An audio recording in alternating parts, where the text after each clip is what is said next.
तो हम देख रहे थे बीएनएसएस में चैप्टर 6 देख रहे थे। 6 का बी कंप्लीट हुआ है। सॉरी, 6 का सी में 2 सेक्शन देख लिए थे हम लोग। ये देखे थे हम लोग 84 एंड 85। ये बीएनएसएस में 84 85 और सीआरपीसी में ये सेक्शन हुआ करता था 82 और सीआरपीसी में ये था 83। 84 में हम ये देखे थे कि प्रोक्लेमेशन फॉर पर्सन अब्सकॉन्डिंग, किसको मतलब जो अब्सकॉन्डर है, ठीक है, मान लीजिए वारंट और वो वारंट समन जारी हुआ, वारंट जारी हुआ, नहीं आया, ठीक है, तो वो इंसान अब्सकॉन्डिंग जो है घोषित कर दिया जाता था। अब्सकॉन्डिंग प्रोसेस में आता था, वो अब्सकॉन्डर हो जाता था, ठीक है। अब वो अब्सकॉन्डर हो गया तो 85 में ये कह रहा है कि भगोड़ा हो गया, तो अब उसकी प्रॉपर्टी अटैच की जाएगी। अटैचमेंट ऑफ प्रॉपर्टी अब पर्सन अब्सकॉन्डिंग, ठीक है। तो जो पर्सन अटैचमेंट ऑफ प्रॉपर्टी, ये है अटैचमेंट ऑफ प्रॉपर्टी, ठीक है, ऑफ अब्सकॉन्डर। जो अब्सकॉन्डर है उसकी प्रॉपर्टी अटैच की जाएगी। 86 क्या कहता है बीएनएस का? सिंपल है, कुछ ज़्यादा है नहीं। तो भैया देखो, अटैचमेंट, किसी की प्रॉपर्टी अटैच करोगे ना, तो ये प्रॉपर्टी एनी हो सकती है। एनी मतलब वो चल संपत्ति भी हो सकती है और अचल भी, मतलब मूवेबल भी हो सकती है और इमूवेबल भी हो सकती है। ज़मीन भी हो सकती है और साइकिल और बाल्टी और समथिंग, बर्तन और कुछ भी हो सकता है, जानवर, कुछ भी, बाइक, साइकिल, ठीक है। तो इस प्रॉपर्टी को कौन घोषित करेगा? घोषित कौन करेगा कि यही प्रॉपर्टी इसकी है? तो वो SP, police officer not below the rank of superintendent of police, और वो रिटेन में घोषित करेगा। वो रिटेन में घोषित करेगा कि जो अब्सकॉन्डर है उसकी यही प्रॉपर्टी है, ठीक है। तो और ये क्यों घोषित करेगा? असिस्ट द कोर्ट, कोर्ट को असिस्ट करने के लिए, क्योंकि कोर्ट में प्रोसीजर चल रहा है, कोर्ट में जो है मतलब लीगल चल रहा है, लीगलिटी चल रही है, तो उसको असिस्ट करने के लिए ये घोषित करेगा। ये है 86। हम 87 देखेंगे। 87 बहुत इंपॉर्टेंट है, उसको ध्यान से पढ़िएगा, ठीक है। अब मान लीजिए 87 क्या कहता है। 87 पहले एक देख लीजिए, 87 की लाइन क्या है? क्लेम एंड ऑब्जेक्शन, ठीक है। कब आप क्लेम कर सकते हैं और कब आप ऑब्जेक्शन कर सकते हैं, किस प्रॉपर्टी का? अटैचमेंट वाली प्रॉपर्टी का। मान लीजिए एसपी साहब ने गलत कर दिया, मान लीजिए अब्सकॉन्डर था, अब्सकॉन्डर ने पड़ोस का बाइक मांग के लाया था और बाइक वहीं छोड़ के चला गया। चलिए साइकिल मांग के ले गया था, बस बाइक पे तो उसका वेरिफिकेशन भी रहता है, नंबर रहता है। साइकिल लेके आया था, अटैचमेंट ऑफ प्रॉपर्टी में साइकिल चली गई, तो ये तो है तो दूसरे की, तो आप क्लेम कैसे करोगे? तो पहली बात कि आप क्लेम करोगे एनी प्रॉपर्टी का, ठीक है, एनी प्रॉपर्टी का, कोई भी प्रॉपर्टी जो भी चल और अचल है, ठीक है, मूवेबल प्रॉपर्टी हो या इमूवेबल प्रॉपर्टी हो, उसका आप क्लेम कर सकते हैं।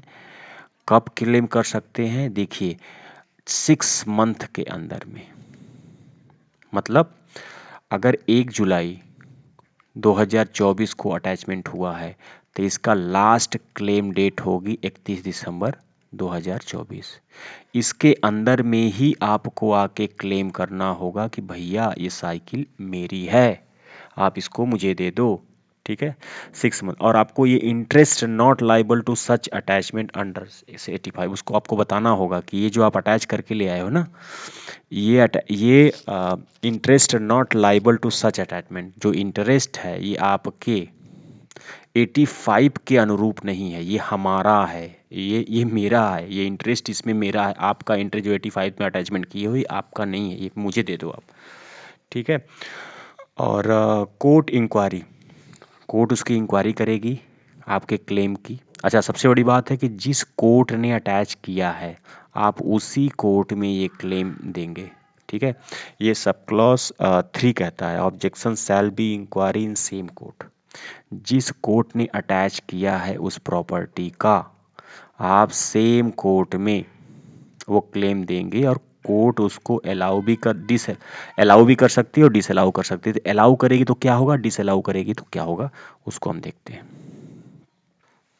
ठीक है। तो हाँ, कोर्ट, अब जो है आपने क्लेम दिया कोर्ट को, सेम कोर्ट में जिस कोर्ट ने उसको अटैच किया है ये नहीं कि अगर एसीजीएम प्रथम ने अटैच किया है तो आप एसीजीएम सेकंड में करेंगे, नहीं। या एएमएम को फर्स्ट कोर्ट ने अटैच किया है तो आप एएमएम फर्स्ट सेकंड कोर्ट में करेंगे। सेम कोर्ट जिसने अटैच किया है क्लेम उसी में देंगे। और कोर्ट में अलाउ और डिसअलाउ, वो आपकी क्लेम को अलाउ भी कर सकती है, डिसअलाउ कर सकती है, उसके डिस्क्रिप्शन पे। अलाउ करेगी तो मान लीजिए वो आपकी हो गई ओनरशिप, और यदि डिसअलाउ करती है तो सबसेक्शन 4 स्टार्ट हो जाता है और वो ये कहता है कि अगेन 1 साल के अंदर में आपको फिर से सूट फाइल करना पड़ेगा, और अब की बार जो ऑर्डर आएगा वो ऑर्डर जो है फाइनल होगा और वो ऑर्डर कंक्लूसिव होगा। आप बार बार फाइल नहीं करेंगे। बस ये नहीं कि जैसे मान लीजिए आपने 6 मंथ के अंदर में आए साइकिल मांगने और चले गए, कोर्ट ने रिजेक्ट कर दिया, और फिर आप 2 साल बाद आ रहे हैं कह रहे हैं कि ये भाई मुझे साइकिल दे दो, ठीक है, क्योंकि वो प्रोसीजर में चली गई, वो स्टेट गवर्नमेंट को चली जाएगी, स्टेट गवर्नमेंट उसको बेच देगी समथिंग। तो आपको 1 साल के अंदर में दोबारा आना है, फिर से क्लेम डालना है उस ऑर्डर के खिलाफ। वो जो ऑर्डर आएगा वो फाइनल होगा और कंक्लूसिव होगा, ठीक है। ये सबसेक्शन 4 है। हम सबसेक्शन 3 ऑलरेडी देख लिए हैं कि objection shall be inquire by same court, ठीक है। अब इसमें एक प्रोविजो दिया हुआ है, वो देख लीजिए। प्रोविजो कुछ ज़्यादा ही प्रॉब्लम नहीं है कि मान लीजिए क्लेम करने वाला मर गया, क्लेम करने के बाद तो उसका जो लीगल रिप्रेजेंटेटिव होगा वो उस केस को देखेगा और उसको वो सामान दे दिया जाएगा, ठीक है। ये हो गया आपका 87। एक बार आप रिवाइज कर लीजिए, क्योंकि 86 हम देख रहे थे और 86 से पहले 84 85 देख रहे थे। 84 में क्या कहते हैं कि अब्सकॉन्डर घोषित किया था, प्रोक्लेमेशन ऑफ अब्सकॉन्डर, ठीक है। और जो अब्सकॉन्डर घोषित किया है उसका अटैचमेंट ऑफ प्रॉपर्टी होगी, अब्सकॉन्डर की प्रॉपर्टी, भगोड़े की प्रॉपर्टी अटैच होगी। इस अटैचमेंट को घोषित करेगा रिटेन में एसपी सेक्शन 86 बीएनएसएस। और जो अटैचमेंट होगा, अटैचमेंट का पूरा प्रोसेस मैं ऑलरेडी अपलोड कर दिया हूँ प्लेलिस्ट में, आप देख लीजिए वो अटैचमेंट कैसे होता है उस प्रॉपर्टी का, कॉन्ट्र का, वो 85 में है। अच्छा, रिटर्न में एसपी आइडेंटिफाई करेगा आपकी प्रॉपर्टी को और वो कोर्ट को बताएगा कि ये प्रॉपर्टी इनकी है, कोर्ट उसको अटैच कर लेगी। अगर मान लीजिए गलती से आपका साइकिल, आपका समथिंग कुछ भी आ गया है और कोई प्रॉपर्टी दूसरी की अटैच हो गई है तो आप 6 मंथ के अंदर क्लेम करेंगे, ठीक है। सेम कोर्ट में क्लेम करेंगे, जिस कोर्ट ने अटैच किया आप दूसरी कोर्ट में नहीं करेंगे, सेम कोर्ट में। और वो जो कोर्ट है वो कोर्ट जो है अलाउ भी कर सकती है और डिसअलाउ भी कर सकती है। यदि अलाउ कर देगी तो प्रॉपर्टी आपकी, ठीक है। मे अलाउ, और उसका डिस्क्रिप्शन पे है कि अलाउ करे चाहे ना करे। और अगर अलाउ कर देगी तो प्रॉपर्टी आपकी हो जाएगी, और अलाउ नहीं करेगा तो सबसेक्शन 4 स्टार्ट होगा यहाँ पे। वो कह रहा है कि भैया 1 साल के अंदर फिर से सूट फाइल करो, और जो अब ऑर्डर आएगा वो फाइनल होगा और वो जो ऑर्डर होगा कंक्लूसिव होगा, ठीक है। और प्रोविजो कहता है कि यदि आप क्लेम करने के बाद टपक गए, ठीक है, तो उसका लीगल रिप्रेजेंटेटिव उस केस को लड़ेगा और उसको प्रॉपर्टी दे दी जाएगी।